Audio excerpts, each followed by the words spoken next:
लेते हैं हमारे पॉइंट की डिडक्शन। ठीक है, जो डिडक्शन आता है हमारे पास 80 की सीरीज़ में। ठीक है, जनरली अगर डिडक्शन का नाम लेंगे तो 80C टू 80U बोला जाता है। ठीक है, तो उससे पहले ना हम एक बात करेंगे कि एग्जम्पशन और डिडक्शन में क्या डिफरेंस है। ठीक है, तो एग्जम्पशन जो है, एग्जम्पशन तो हम आपने अभी पढ़ी होगी कि सेक्शन 10 वाली जितनी भी सारी इनकम थी, ठीक है, वो सारी की सारी एग्जाम थी। यानी एग्जम्पशन का मतलब क्या, कि जो हमने टोटल इनकम में या हमारी इनकम में उसको इंक्लूड ही नहीं किया। पॉइंट समझ में आया। एग्जम्पशन तो वो जो हमने इंक्लूड ही नहीं की, और डिडक्शन क्या है कि हमने पहले उसको ऐड कर दिया और फिर उसको अब माइनस कर रहे हैं। पॉइंट समझ में आया। ठीक है, यानी एग्जम्पशन जो हमने इंक्लूड ही नहीं की, डिडक्शन पहले ऐड कर दी फिर हम उसको माइनस कर रहे हैं, वो सारी चीज़ें हैं। ठीक है, फिर कहता है कि जो हम इनकम देते हैं वो कहाँ से देते हैं, ग्रॉस टोटल इनकम में से। ठीक है, यानी पाँचों हेड की जो टोटल इनकम आ गई उस इनकम को बोलेंगे ग्रॉस टोटल इनकम। अब ग्रॉस टोटल इनकम है उसमें से माइनस करते हैं हमारी डिडक्शन। ठीक है, अब कहता है कि जो ग्रॉस टोटल इनकम निकालते हैं हम वो कौन सी निकालते हैं, कहता है कि पांचों हेड की income, but except this one. यानी लॉन्ग टर्म कैपिटल गेन 112 वाला हो, लॉन्ग टर्म गेन हो 112A वाला हो, या शॉर्ट टर्म 111A वाला, और कैजुअल इनकम को छोड़ के। यानी इन चारों आइटम को छोड़ के जो इनकम आ रही है पांचों हेड में, उन सभी को टोटल कर लेंगे, उसको ग्रॉस टोटल इनकम बना देंगे और उसमें से माइनस करेंगे हमारी डिडक्शन। पॉइंट समझ में आया। इनमें से क्यों नहीं करते, क्योंकि ये सारी की सारी स्पेसिफिक रेट दी हुई होती है इनकी। ठीक है, 15%, 10%, और कैजुअल की तो 30% ही है। ठीक है, यानी इनकी रेट दी हुई है, उस रेट के बेस पे हम टैक्स देते हैं, ना कि स्लैब रेट से। ठीक है, और जो डिडक्शन मिलती है वो हमारे पास टोटल इनकम में मिलती है स्लैब में से। ठीक है, जनरली अगर बात करें तो ठीक, यहाँ पे इनकी स्पेसिफाई रेट है, इसलिए स्पेसिफाई है तो स्पेसिफाई इनकम के हिसाब से स्पेसिफाई रेट से ही टैक्स लगेगा, उनको हम टोटल इनकम में इंक्लूड नहीं करेंगे। ठीक है, उसके अलावा ग्रॉस टोटल इनकम में से डिडक्शन माइनस करनी है। ठीक है, यानी डिडक्शन का इनको बेनिफिट नहीं मिलेगा। मतलब समझे आप, अगर मान लो सिर्फ लॉन्ग टर्म कैपिटल गेन ही हुआ है, ठीक है, तो उस केस में हम ना तो लिमिट देखेंगे कि वो 2.5 लाख से कम है या ज़्यादा है। ठीक है, ना ये देखेंगे कि उनने इस 80C की 80D की कोई डिडक्शन ले रखी है, नहीं, जितना उसका लॉन्ग टर्म कैपिटल गेन आया उसके ऊपर सीधा हम टैक्स लगा देंगे। पॉइंट समझ में आया। वो स्लैब रेट वाला ये बेनिफिट ये है। ठीक है, स्लैब रेट वाला बेनिफिट इनको नहीं मिलेगा। पॉइंट समझ में आ गई। अब अगर हम बात करें, ये एक्सप्लेनेशन है, नेक्स्ट इम्पोर्टेंट पॉइंट है यहाँ से हमारा। ठीक है, यानी ये जो चार्ट है, ठीक है, इसमें हमने दिया हुआ है सेक्शन, किस सेक्शन के अंडर कौन सी आती है, फिर कौन कौन एलिजिबल है उस डिडक्शन को क्लेम करने के लिए, और किस टाइप का वो एक्सपेंडिचर करे या इन्वेस्ट करे, और यहाँ पे लिमिट क्या रहेगी उसकी वो दी हुई है। ठीक है, तो अगर हम बात करें तो जो डिडक्शन है वो 80C टू 80U तक है हमारे पास। ठीक है, तो सबसे पहले बात करें 80C की। ठीक है, 80C में कौन कौन क्लेम कर सकता है, इंडिविजुअल और एचयूएफ। ठीक है, कंपनी होगी तो नहीं कर पाएगी, फर्म होगी तो भी नहीं कर पाएगी। ठीक है, यानी इंडिविजुअल और एचयूएफ ही इसको क्लेम कर पाएंगे। ठीक है, यानी उनकी टोटल इनकम में से माइनस करनी है। ठीक है, किस नेचर का एक्सपेंडिचर हो या इन्वेस्टमेंट हो, कहता है कि नेशनल सेविंग सर्टिफिकेट हो, ठीक है, पब्लिक प्रोविडेंट फंड हो या रिकॉग्नाइज प्रोविडेंट फंड हो, ठीक है, या स्टेचुटरी पब्लिक प्रोविडेंट फंड हो, ठीक है, या एफडी करा रखी हो, या रिपेमेंट ऑफ हाउसिंग लोन की रिपेमेंट कर रखी हो, ठीक है, एलआईसी का प्रीमियम पे कर रहा हो, या अपने बच्चे की ट्यूशन फीस दे रहा हो, ठीक है, स्कूल कॉलेज में, और 5 ईयर के पोस्ट ऑफिस स्कीम के अंदर अगर पैसे लगा रखे हैं तो। ठीक है, अगर इनके अंदर उसने पैसा लगाया हुआ है, ठीक है, या इनके अंदर उसने कुछ खर्चा किया हुआ है, तो वो उसकी टोटल जो ग्रोस टोटल इनकम है ना, 500 हेड की इनकम है, वो इसमें से माइनस हो जाएगी। कितने तक, क्या लिमिट रहेगी, 1.5 लाख रुपए तक की। पॉइंट समझ में आया। 80C का मतलब ये है, यानी उसकी टोटल इनकम है और उसमें उसने इनमें पैसा खर्च किया हुआ है, तो उतने पैसे या 1.5 लाख रुपए जो दोनों में से कम होगा ना, उतने उसमें से माइनस कर देंगे। ठीक है, मान लेते हैं उसने एफडी करा रखी है 10,000 की, ठीक है, तो उसकी जो टोटल ग्रोस टोटल इनकम है उसमें से 10,000 माइनस हो जाएंगे, नेट इनकम बच जाएगी जो ग्रोस में से एफडी वाले पैसे माइनस कर देंगे। और ये कितना ले सकता है, वो 1.5 लाख रुपए तक की ले सकता है। ठीक है, या 1.5 लाख रुपए तक को उसको बेनिफिट मिल सकता है, डिडक्शन मिल सकती है। ठीक है, अब उसके बाद है 80CC। 80CCD1, ठीक है, कंट्रीब्यूशन इन पेंशन फंड और एनपीएस फंड, ठीक है, न्यू पेंशन स्कीम। इनके अंदर अब देखो गवर्नमेंट ये अपने 2 सेक्शन अलग से लेके आई कि आप एनपीएस में पैसा लगाओ, ठीक है, ठीक है। नेशनल पेंशन स्कीम है जो नई पेंशन स्कीम है, न्यू पेंशन स्कीम भी बोलते हैं, उसके अंदर अगर पैसा लगा रहे हो, ठीक है, तो ये 2 सेक्शन और है, सीसी वाले, CCD1 वाले, ठीक है। इस केस में 1.5 लाख रुपए और 20% ऑफ ग्रोस टोटल इनकम है और मैक्सिमम 1.5 लाख की लिमिट है। फिर बाद में गवर्नमेंट ने एक सेक्शन लॉन्च किया 80CCE, और इसमें कहा कि इन तीनों को मिला के, ठीक है, इन तीनों को मिला के आप 1.5 लाख तक की आप लिमिट ले सकते हो, 1.5 लाख तक की आप डिडक्शन ले सकते हो। यानी इन तीनों को मिला के 1.5 लाख तक आप डिडक्शन ले सकते हो। इंडिविजुअल तो 1.5 लाख की है लिमिट, ठीक है, तीनों की। इंडिविजुअल भी 1.5 लाख रुपए है, इसमें बस 20% ऑफ जीटीआई और 1.5 लाख रुपए है, वो है, ठीक है। बट इन तीनों को मिला के भी 1.5 लाख ही मिलेगा आपको। पॉइंट समझ में आया यहाँ तक? क्लियर है? यानी मान लो 10,000 इसमें 20,000 इसमें किए हैं, 30,000 इसमें किए हैं और 1 लाख इसमें किया है, ठीक है, तो टोटल 1.5 लाख हो गया, तो 1.5 लाख कर सकता है। मान लो इसमें उसने 1.5 लाख रुपए किया और 20,000 इसमें, 20,000 इसमें, तो नहीं मिलेगा, सिर्फ 1.5 लाख इसी इसका मिल जाएगा। पॉइंट समझ में आया? तीनों को मिला के 1.5 लाख मिलेगा, और इंडिविजुअल 1.5 लाख है तो इंडिविजुअल 1.5 लाख मिल सकता है। पॉइंट समझ में आ गया? 80CCE के अकॉर्डिंग, ठीक है, under section 80CCE maximum permissible deduction under section 80C, 80CCD और 80CCD1 इज 1.5 लाख रुपये, ठीक है, इतना परमिशन अलाउड है। पॉइंट समझ में आया? ठीक है। फिर उसके बाद गवर्नमेंट एक नया और सेक्शन लेके आई 80CCD1B, उसमें भी एनपीएस वाला ही पोर्शन था। फिर उसमें कहा कि आप अगर एनपीएस में ज़्यादा पैसे लगा रहे हो, ठीक है, न्यू पेंशन स्कीम में, तो आप 50,000 रुपये की और एक्स्ट्रा बेनिफिट ले सकते हो। पॉइंट समझ में आया? यानी इन तीनों का तो 1.5 लाख था ही था, अगर एनपीएस में और 50,000 रुपये आप लगा रहे हो तो उसका एडिशनल आप बेनिफिट ले सकते हो, यानी 50,000 रुपये की और आप डिडक्शन ले सकते हो। पॉइंट समझ में आया? यानी एनपीएस में ज़्यादा पैसे लगाने से हमारे पास 50,000 की लिमिट और बढ़ जाएगी। क्लियर है? ये पॉइंट है यहाँ पे। नेक्स्ट की बात करें 80D, ठीक है। अब जो 80D है वो होता है हमारे पास मेडिकल से रिलेटेड, ठीक है। जब लाइफ इंश्योरेंस की बात करें ना, तो लाइफ इंश्योरेंस कवर है यहाँ पे LIC, ठीक है। अगर मेडिकल का इंश्योरेंस की बात करें तो वो कहाँ क्लेम हो रहा है? 80D में, ठीक है। किस किस को मिलेगा? इंडिविजुअल को। इंडिविजुअल में कौन? सेल्फ हो सकता है, स्पाउस हो सकती है, चिल्ड्रन हो सकते हैं और HUF हो सकता है, ठीक है। इस केस में 2 चीज़ है, ठीक है। सबसे पहली मेडिकल इंश्योरेंस प्रीमियम, अगर हमने कोई मेडिकल इंश्योरेंस ले रखा है और उसका जो प्रीमियम दे रहे हैं वो, ठीक है, किस में जो प्रीमियम पे कर रहे हैं वो, ठीक है। Contribution in central government health scheme, कोई सेंट्रल गवर्नमेंट की हेल्थ स्कीम है उसमें कंट्रीब्यूशन कर रहे हैं, या कोई प्रिवेंटिव हेल्थ चेकअप करवा रहे हैं, या कोई हमने हेल्थ चेकअप करवाया है, तो उसकी लिमिट कितनी है? 5,000 रुपये।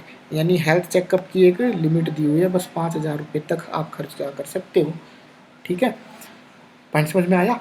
और कहता है कि मेडिकल इंश्योरेंस प्रीमियम ले रखा है या आप कहीं में इन्वेस्ट कर रहे हैं और प्रिवेंटिव हेल्थ चेकअप में 5,000 रुपये तक आप कर रहे हो खर्चा, ठीक है, तो उस केस में कहता है कि अगर आपकी एज 60 साल से नीचे है तो आप 25,000 रुपये तक डिडक्शन ले सकते हैं।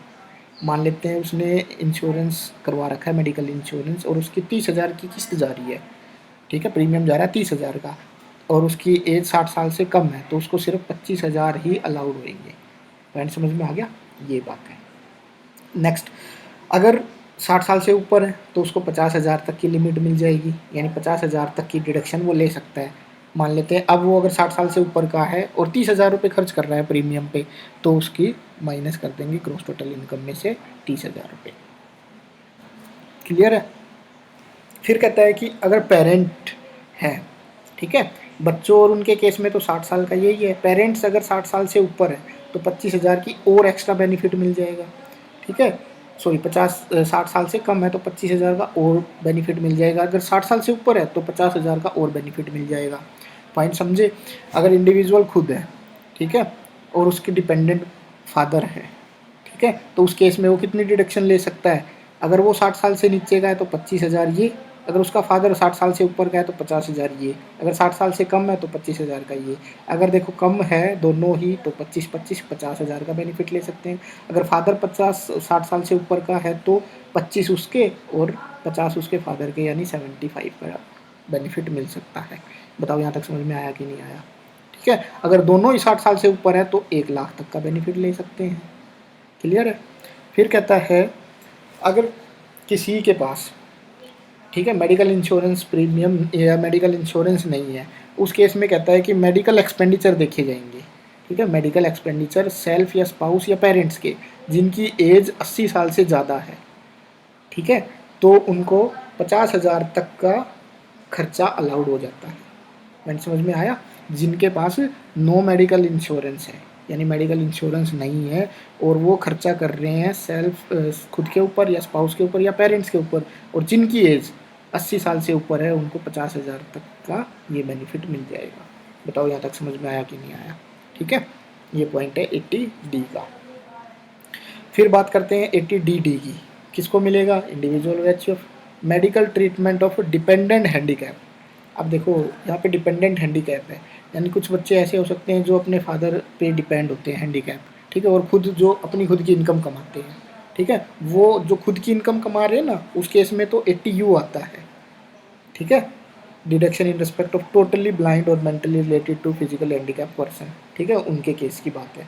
तो उसमें 75 और 125 दोनों में ये रेट तो सेम ही है, ये रहा, ठीक है, दोनों में 75 और 1,25,000 ही है। ठीक है, इस केस में कहता है कि अगर वो डिपेंडेंट हैंडीकैप है, अगर वो 80% से कम हैंडीकैप है तो 75,000 रुपये तक वो डिडक्शन ले सकता है। अगर 80% से ज़्यादा हैंडीकैप है तो 1,25,000 तक की वो डिडक्शन ले सकता है 80DD के अंदर। क्लियर है यहाँ पे? फिर बात करते हैं 80DD-B की। ठीक है, individual ratio of medical treatment on specific disease, ठीक है, एड्स हो गया, कैंसर हो गया, ठीक है, ऐसी अगर कोई स्पेसिफाई बीमारी है, ठीक है, उस केस में 80DD-B में डिडक्शन मिलती है। अगर 60 साल से कम है तो 40,000, अगर 60 साल से ऊपर है तो 1 लाख रुपए तक की डिडक्शन मिलती है। पॉइंट समझ में आ गया? ठीक है, यानी पाँचों हेड की जो टोटल इनकम, उसमें से अगर कोई बंदा इस डिसीज़ के ऊपर पैसे खर्च कर रहा है, ठीक है, तो 40,000 रुपये तक वो खर्च कर सकता है। 60 साल से ऊपर है तो 1 लाख तक का खर्च कर सकता है। ठीक है, ओके। अगर इम्पोर्टेंट की बात करें तो सबसे पहले इम्पोर्टेंट ये पॉइंट है, ठीक है, फिर ये 80CE वाला पॉइंट है, फिर हम बात करें तो 80D भी इम्पोर्टेंट है, क्वेश्चन पूछ सकता है, फिर हम बात करेंगे 80E की। ठीक है, यानी इसमें क्या है, कौन ले सकता है? Only individual. और ये कैसे होता है? जैसे कोई हायर एजुकेशन के लिए लोन लिया हुआ है, ठीक है, अपने बच्चों के लिए, ठीक है, हायर एजुकेशन के लिए लोन ले रखा है, और उस लोन का जो इंटरेस्ट पे कर रहा है, ठीक है, उस लोन के ऊपर जो इंटरेस्ट पे कर रहा है वो अपनी इनकम में से माइनस कर सकता है 100%। ठीक है, मान लेते हैं 10 लाख का लोन ले रखा है, ठीक है, और 10 लाख पे 10% इंटरेस्ट दे रहा है, ठीक है, यानी एक लाख रुपए, ठीक है, तो 1 लाख रुपए 80E की डिडक्शन क्लेम कर सकता है। कब तक? 8 साल तक। ठीक है, तो ये इम्पोर्टेंट है, याद रख लेना। पॉइंट समझ में आ गया? नेक्स्ट अब आता है 80EEE। ठीक है, ये क्या है? गवर्नमेंट ये नया सेक्शन लेके आई है, ये भी इम्पोर्टेंट है।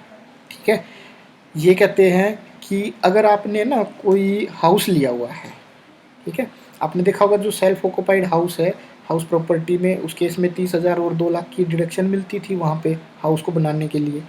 ठीक है, सेम वो ही कंडीशन वहाँ पे क्या थी, वो जो डिडक्शन थी वो हमारे पास किसके लिए थी? जो लेट आउट हाउस था। यहाँ पे सेल्फ ऑक्यूपाइड हाउस के लिए डिडक्शन है।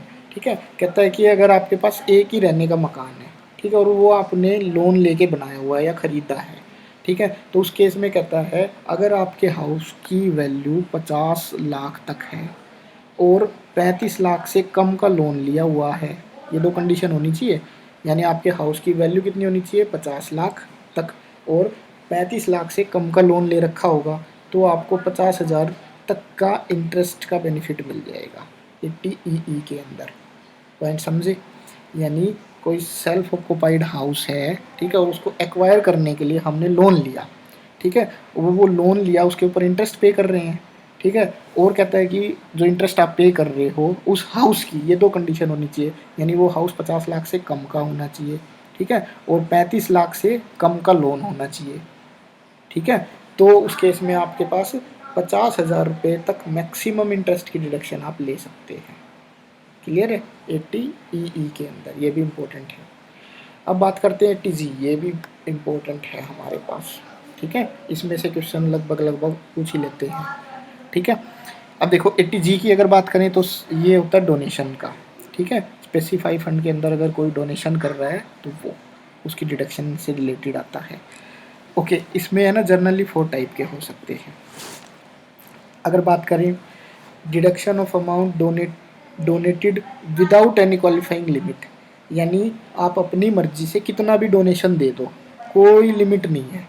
पॉइंट समझ में आया? ठीक है। जनरली ये है कि इस केस में, फर्स्ट वाले केस में आप कितनी भी डोनेशन दे दो, ठीक है, उसकी कोई लिमिट नहीं, बट ये देखा जाएगा कि आप उस डोनेशन को दे कहाँ रहे हो, ठीक है। अगर इनमें दे रहे हो तो 100% बेनिफिट ले सकते हो, अगर इनमें दे रहे हो तो 50% बेनिफिट ले सकते हो, ठीक है। दूसरा पॉइंट क्या है, कहता है कि आप डिडक्शन करो, डोनेट करो, पर एक क्वालिफाई लिमिट के हिसाब से, यानी उस लिमिट से ज़्यादा ये नहीं होनी चाहिए, ठीक है। तो पहले हम इसको देखते हैं, ठीक है, उसके बाद इसको देखते हैं जो लिमिट वाली है, ठीक है। तो qualify limit, without qualify limit में 100% और 50%, ठीक है। तो अगर 100% की बात करें तो जर्नली जो सेंट्रल गवर्नमेंट की स्कीम है या जो प्राइम मिनिस्टर की स्कीम है उनके अंदर आते हैं ना, वो सारे के सारे 100% में आते हैं। जैसे prime minister national relief fund, national children fund, स्वच्छ भारत कोष, national defence fund, national sports fund, etcetera etcetera. जो मेन है मैंने वो लिखे हैं, वैसे और भी है बहुत सारे, ठीक है। 50% में ओके, एक ये पीएम ड्रॉट रिलीफ फंड है, ये आपको याद रखना पड़ेगा, ठीक है। और जवाहरलाल नेहरू फंड, इंदिरा गांधी, राजीव गांधी फंड या ट्रस्ट, ये सारे के सारे गांधी परिवार की अगर बात करेंगे तो वो आपको 50% वाले में मिलेगा। क्लियर है? याद रखने के लिए ये थोड़ा सा हिंट है, ठीक है। यानी पीएम की जो मेन है वो तो सारे के सारे 100% में है विदाउट क्वालिफाइंग लिमिट में, और जो पीएम ड्रॉट फंड और जो गांधी परिवार के हैं वो सारे के सारे 50% में आएंगे विदाउट लिमिट में। बताओ समझ में आया कि नहीं आया? ठीक है, ये थोड़ा सा आपको ये याद करके जाने ही पड़ेंगे, ठीक है, पर समझने के लिए थोड़ा सा लॉजिक ऐसे लगा सकते हैं। अब बात करते हैं विद क्वालिफाइंग लिमिट के साथ, तो इसमें भी दो ही केस है, एक तो 100% और एक 50%, ठीक है, ये 50% है यहाँ पे, ठीक है। अब देखो 100% डिडक्शन और 50% डिडक्शन, ये टोटल डिडक्शन हम देखेंगे, और वो जो क्वालिफाइंग अमाउंट है ना उससे ज़्यादा की नहीं होनी चाहिए, ठीक है। तो पहले तो ये समझते हैं कि 100% में कौन कौन सी है और 50% में कौन कौन सी है।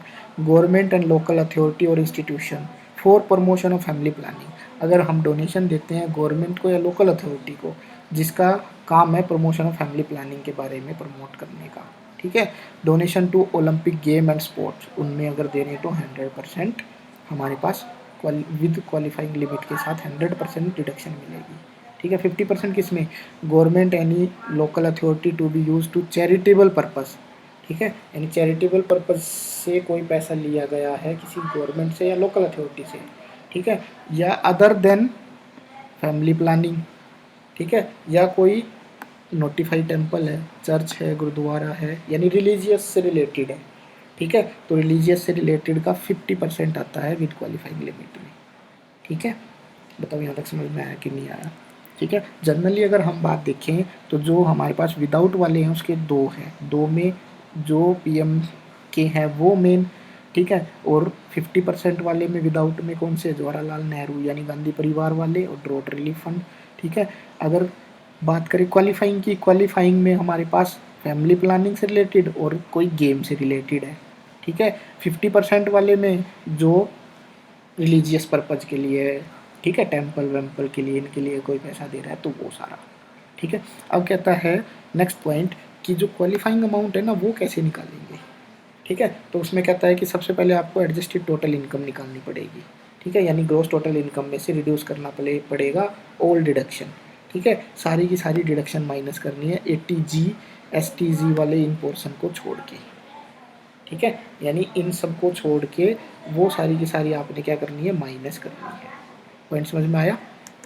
ठीक है, ये कर देंगे, एडजस्टेड टोटल इनकम आ जाएगी। फिर करेंगे उसका 10%, एडजस्टेड टोटल इनकम का 10%।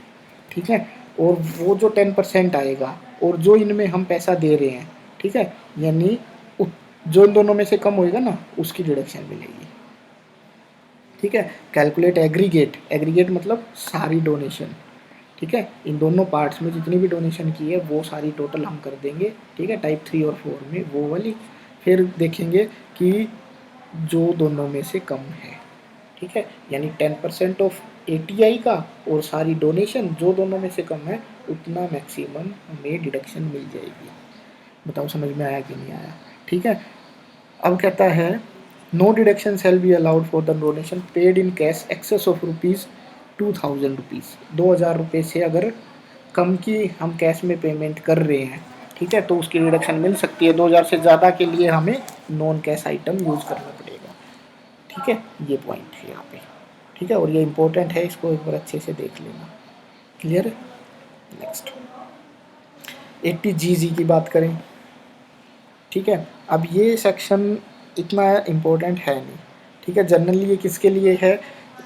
अगर देखो गवर्नमेंट एम्प्लॉई है तो उस केस में हमें HRA मिल रहा है। ठीक है, उस HRA से हम अपना बेनिफिट ले सकते हैं। ठीक है, अगर कोई एम्प्लॉई नहीं है, ठीक, और उसको अगर वो कोई रेंट पे कर रहा है तो उस केस में उसको क्या बेनिफिट है? उस केस में कहता है कि ये 3 चीज़, ठीक है, ये 3 चीज़ जो कम होएगी ना उसका आप बेनिफिट ले सकते हो, उतनी आप डिडक्शन ले सकते हो 80GG में।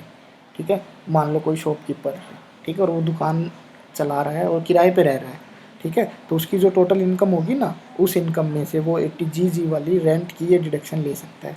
जितना रेंट पे कर रहा है माइनस 10% ऑफ ATI, यानी एडजस्टेड टोटल इनकम का 10% माइनस करेंगे ना, जितना रेंट पे कर रहा है वो, और 5000 रुपये पर मंथ यानी 60,000 रुपये, और 25% ऑफ ATI, इन तीनों में से जो कम होएगा उतनी वो डिडक्शन ले लेगा। ठीक है, तो ये आ भी सकता है। ठीक है, वैसे इतना ज़्यादा इम्पोर्टेंट है नहीं। फिर आता है 80GGA, all SSC except business and profession. ठीक है, डोनेशन फॉर साइंटिफिक रिसर्च। अब देखो जो साइंटिफिक रिसर्च थी PGBP बिजनेस एंड प्रोफेशन वाले हेड में तो 35 में थी, वहाँ पे वो डिडक्शन ले जाते हैं। उसके अलावा जो SSC बच गए वो सारा अगर रिसर्च के ऊपर खर्चा कर रहे हैं तो भी 100% अलाउड है। ठीक है, 80GGA के अंदर। बताओ यहाँ तक समझ में आ रहा है कि नहीं? फिर कहता है 80GGB या 80GGC कंपनी के केस में जो पॉलिटिकल पार्टी को जो डोनेशन देते हैं। ठीक है, अब पॉलिटिकल पार्टी ने अपने लिए बेनिफिट यही ले रखा है कि आप हमारी पार्टी को डोनेशन दो और 100% एग्जेम्पशन लो। ठीक है, तो जो बड़ी बड़ी कंपनियां हैं वो पॉलिटिकल पार्टियों को डोनेशन देती है। ठीक है, और उनसे अपना काम भी निकलवा लेती है। पॉइंट समझ में आ गया? ये वाला पॉइंट है। अब अगर हम बात करें 80IA की, ठीक है, ये हमारे पास जो लिमिट है बिज़नेस करने से रिलेटेड है कि हम बिज़नेस कहाँ पे सेटअप करते हैं और उसके अंदर कितनी डिडक्शन मिलती है। ठीक है, ये सभी केस में मिलती है, ऑल SSC के केस में। ठीक है, यानी 80IA की, ये इंपॉर्टेंट है, 80I की पूरी सीरीज याद कर लेना, ये इंपॉर्टेंट है, कहीं ना कहीं पूछ लेते हैं। ठीक है, 80I में ऑल SSC क्लेम कर सकते हैं। किसकी? All deduction in respect of profit and gain, ये एल नहीं गेन आएगा, from industrial undertaking enterprises engaged in infrastructure development. अगर आपकी कोई कंपनी या फर्म, ठीक है, या इंडस्ट्री है, इंफ्रास्ट्रक्चर डेवलपमेंट से रिलेटेड अगर काम कर रही है तो आप 100% जो आपका प्रॉफिट होएगा ना उसकी आप डिडक्शन ले सकते हैं। यानी 10 साल तक आप जितना प्रॉफिट कमाओगे वो सारा का सारा एग्जेम्प्ट रहेगा, यानी उतनी आप डिडक्शन ले सकते हो। पॉइंट समझ में आया कि नहीं आया यहाँ तक? ये है। फिर कहता है 80IB में, वो भी सभी के लिए है। ठीक है, बट किस में होना चाहिए हमारा बिजनेस, या कहाँ पे बनाना चाहिए? SEZ में। ठीक है, हमने कोई अपना बिजनेस सेटअप किया है, ठीक है, और प्रॉफिट अर्न किया है कहाँ पे? SEZ में। तो 15 साल तक, 10 साल तक, पहले 15 साल में जो फर्स्ट 10 साल होंगे ना उनके अंदर 100% डिडक्शन मिल जाएगी। ठीक है, यानी अब देखो मान लो उसको 10 साल तक लॉस लॉस लॉस हुआ, अगले फिर प्रॉफिट होना शुरू हुआ, तो सिर्फ और सिर्फ 5 साल का ही उसको बेनिफिट मिलेगा, यानी 5 साल तक ही एग्जम्प्ट होएगी। ठीक है, यानी मान लो उस कंपनी का टोटल प्रॉफिट पहले 10 साल तक जैसे स्टार्ट हुआ ना, पहले 10 साल तक तो क्या हुआ, लॉस, ठीक है, फिर प्रॉफिट होने शुरू हुए, ठीक है। तो गवर्नमेंट कहती है कि आप 10 साल तक आपका जो 100% प्रॉफिट है ना उसको एग्जम्प्ट करा लो, उतनी डिडक्शन ले लो इस ATI-B के अंदर, ठीक है। अगर आप कल फर्स्ट में लॉस हुआ है फिर प्रॉफिट हुआ है तो फिर 15 साल तक, पहले जो 15 साल है ना उन 15 साल के अंदर जब जब प्रॉफिट हुआ है ना तब तब का एग्जम्प्ट होएगा, ठीक है, उसके बाद का नहीं। पॉइंट समझ में आ गया? ये है ATIC फर्म और LLP को मिलेगा deduction respect of profit and gain startup, ये नया लेके आए थे स्टार्टअप के केस में, तो इसको अच्छे से एक बार देख लेना। फर्म और LLP के लिए है 100% 3 assessment year out of after incorporation 7 साल, यानी पहले 7 साल में 3 साल तक 100% माफ़ हो जाएगा। क्लियर है? ATI-B इसके अंदर हमारे पास industrial undertaking other than infrastructure में काम कर रही है। इंफ्रास्ट्रक्चर के लिए तो ये हो गया हमारे पास ATI-A, ठीक है, और ATI-B अदर देन इंफ्रास्ट्रक्चर के लिए है। फिर कहता है कि मिनरल ऑयल में है तो 100% 7 साल के लिए, नेचुरल गैस के लिए तो 7%, स्टोरेज ट्रांसपोर्ट ऑफ गुड्स के लिए 100% फॉर 5 ईयर, ठीक है, और 30% नेक्स्ट 5 ईयर के लिए है। क्लियर है? ये बात है। फिर कहता है कि ATI-C सभी के लिए है, special provision in respect to the certain undertaking और इंटरप्राइजेज स्पेशल कैटेगरी स्टेट, ठीक है। ये कुछ स्टेट है, बिहार हो गया, तेलंगाना हो गया, ठीक है, आंध्र प्रदेश, इस टाइप से उनके लिए है ये, ठीक है। नॉर्थ ईस्टर्न स्टेट के लिए 100% 10 साल के लिए, हिमाचल प्रदेश और उत्तराखंड के लिए 100% फॉर 5 असेसमेंट ईयर और 30% नेक्स्ट 5 ईयर के लिए, ठीक है। क्लियर है? स्पेसिफाई स्टेट ये है यहाँ पे, बिहार और वो नहीं, ठीक है। फिर ATI-D सभी के लिए है, deduction in case of hotel and convention centre in the specify area, ठीक है, स्पेसिफाई एरिया के अंदर कोई होटल्स खोलता है उस केस में है 100% 5 साल के लिए। ATI-E, ठीक है, नॉर्थ ईस्ट स्टेट के लिए 100% 10 साल, ठीक है। JJ ये है हमारे पास बायोडिग्रेडेबल वेस्ट, ठीक है, इन्वायरमेंट से रिलेटेड पॉइंट है ये, तो 100% 5 ईयर के केस में, ठीक है, 100% 5 असेसमेंट ईयर। फिर कहता है कि ATLA ये बैंकों के लिए है, ओनली बैंकों के लिए, deduction in respect of certain income of offshoring banking units या इंटरनेशनल फाइनेंशियल सर्विस सेंटर, ठीक है, यानी जो इंटरनेशनल फाइनेंशियल सर्विस प्रोवाइड करती है या ऑफशोरिंग बैंकिंग जो आउटसाइड इंडिया से कोई सर्विस प्रोवाइड करती है उनके लिए कहता है कि 100% फर्स्ट 5 ईयर और नेक्स्ट के लिए 50। ATP कोऑपरेटिव सोसाइटी के लिए है ये, ठीक है, कोऑपरेटिव सोसाइटी में अगर कोई आपने पैसा लगाया हुआ है, ठीक है, तो उस केस में 100% बट सम एक्स्ट्रा रूल्स, ठीक, ये 100% है पर अलग अलग कंडीशंस के साथ हम देखेंगे, ठीक है। 10,000 तक है तो उसका कुछ प्रॉफिट माफ हो जाता है, 10,000 से ज़्यादा 10%, फिर 20,000 है। फिर कहता है 80 QQB और 80 RRB इंडिविजुअल को मिलती है, royalty paid on copyrights and patents, ठीक है, कोई रॉयल्टी पे कर रहे हैं कॉपीराइट्स और पेटेंट से रिलेटेड, ठीक है। अब देखो बिजनेस एंड प्रोफेशन वाले में तो क्या थे, ये एक्सपेंडिचर अलाउड थे, वहाँ पे तो माइनस हो जाते थे, लेकिन अगर अदर देन PGBP है, ठीक है, तो फिर कहता है कि 3 लाख तक आप डिडक्शन ले सकते हैं इंडिविजुअल, ठीक है। फिर ये इंपॉर्टेंट है 80T वाला, ठीक है, ये भी इम्पोर्टेंट है। 80I वाले तो ये सारे इम्पोर्टेंट है, ये तो आपको करके ही जाने हैं, ठीक है। 80TT में क्या है, इंडिविजुअल HUF, ठीक है, और जिनकी एज 60 साल से कम है और 60 साल से ज़्यादा है, ठीक है। ये क्या है कि जो हमें ना इंटरेस्ट मिलता है सेविंग पे, ठीक है, जो सेविंग अकाउंट हमने खोल रखा है बैंकों में और वहाँ से जो इंटरेस्ट मिल रहा है, ठीक है, वो चीज़ है। कहता है कि 80TTTB के अंदर है ना, अगर आपकी एज 60 साल से कम है तो 10,000 तक आप एग्जम्पशन ले सकते हैं, डिडक्शन ले सकते हैं, ठीक है। अगर आपकी एज 60 साल से ऊपर है तो आप 50,000 तक की जो इनकम हो रही है इंटरेस्ट से वो डिडक्शन मिल जाएगी आपको। क्लियर है? दो है यहाँ पे, 60 साल के लिए TTA है, 60 साल से ऊपर के लिए TTB है, ठीक है, और 60 साल से कम है तो उनको 10,000 तक डिडक्शन मिलेगी और 60 साल से ज़्यादा है तो 50,000 तक की। इम्पोर्टेंट है ये, ठीक है। 80U के अंदर क्या है कि जो हमारे पास हैंडीकैप पर्सन थे, ठीक है, जो डिपेंड नहीं थे, वो खुद की इनकम कमा रहे हैं, ठीक है, इंडिविजुअल या एचयूएफ हो सकता है। Deduction in respect of totally blind and mentally related और फिजिकली हैंडीकैप्ड पर्सन है, ठीक है। तो उनकी जो टोटल इनकम होती है ना, उसमें से 75,000 रुपये माइनस कर देंगे। फिजिकल डिसेबिलिटी है तो, अगर सीवियर डिसेबिलिटी है, ज़्यादा है तो 125 है। क्लियर है, वो सेम ही है 75 और 1,25,000, 80% से कम और 80 से ज़्यादा वाला, ठीक है। यहाँ पे हमारी डिडक्शन कंप्लीट हो जाती है। अब हम यहाँ पे देखते हैं कि जो हमारे पास डिडक्शन है उसमें से क्वेश्चन कहाँ से आया है। ये क्वेश्चन है हमारे पास डिडक्शन से रिलेटेड, जून 19 में आया है, ठीक है।